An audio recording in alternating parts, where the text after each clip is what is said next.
So, for those of you who are not friends with me on Facebook, I have pushed my big ranking that I was going to release on Halloween to next Halloween for reasons that I will explain in future videos. But really, the reason is I just really wanted to catch up on these next few reviews for the rest of the month. Smile is a brand new 2022 horror film directed by Parker Finn, starring Sosie Bacon and Kyle Gallner.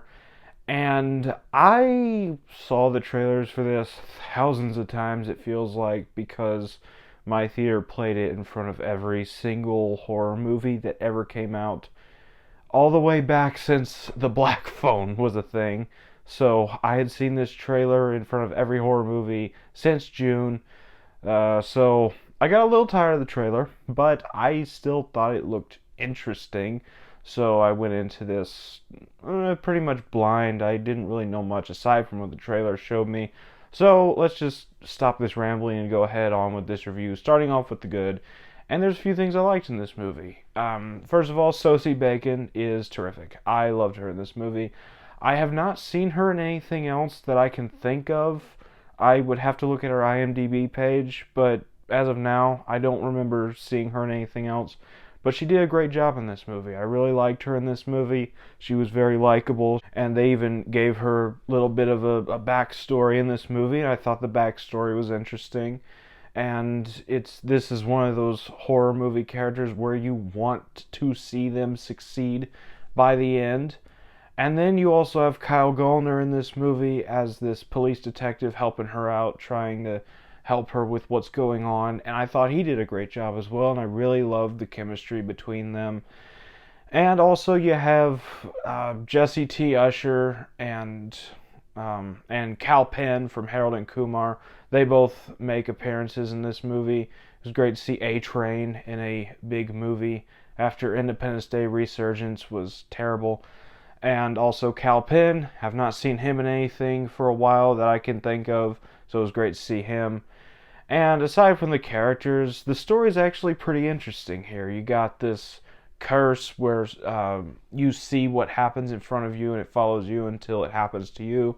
Um, it's a bit of a familiar plot. We've seen it with other stuff like It Follows, but it was executed rather well here, I will admit, and it does have some pretty creepy visuals and some pretty effective scares. I'll get a little bit more on the scares later, but as of now, I do enjoy a good chunk of the scares in this movie, and also the building atmosphere and the tension with the scares. Also, really great. I have a bit of a nitpick with one of the scares in this movie, which I'll get to in the negatives. But I did enjoy the design of this demon creature that's unveiled near the end of the movie. I thought it was effectively creepy. I thought it was very well designed. I don't know if it was CG or practical. I'd have to look into that. But I did enjoy the creature design. And also, like I said, the characters of Sosie Bacon and Kyle Gallner, you want to see them succeed and beat this curse. I just really liked cheering for them the entire movie. And then you have the soundtrack in this movie. Soundtrack's really good. Soundscape is really great. It's very effectively creepy in a lot of scenes. Specifically the end credits, which I usually do sit through end credits. But I could not sit through the end credits of this movie. They were just really creepy with the music contained therein. And that's about all for the good. Let's go on to the bad. And there's a few things I just was not a fan of here. First of all, like I said with the scares, I got scared a few times in this movie, yes, but by the end of the movie, I got really tired of the over reliance on jump scares. I'm just over jump scare horror as a whole these days. There's a few that are really good, like The Conjuring and The Conjuring 2, and also the first It from 2017, and The Quiet Place. But I'm just overall done with jump scare horror. And like I said earlier, one of the scares in this movie could have been effective and probably the best scare in the movie if it wasn't in the trailer. They spoil probably the best scare in this movie at the end of the trailer. That's not on this movie. That's on the marketing team. I really would have walked away from that scene going, that scared the shit out of me had it not been in the trailer. But yeah, and then another nitpick. I think this movie forgot that Jesse T. Usher existed within this movie. About halfway through, he just kind of disappeared. But that's about all for the bad. On to the final thoughts.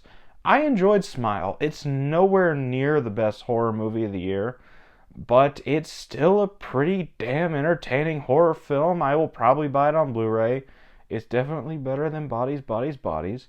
And yeah, Smile, fun horror movie. Great movie to go check out this Halloween season, and I'm going to give it a 7 out of 10.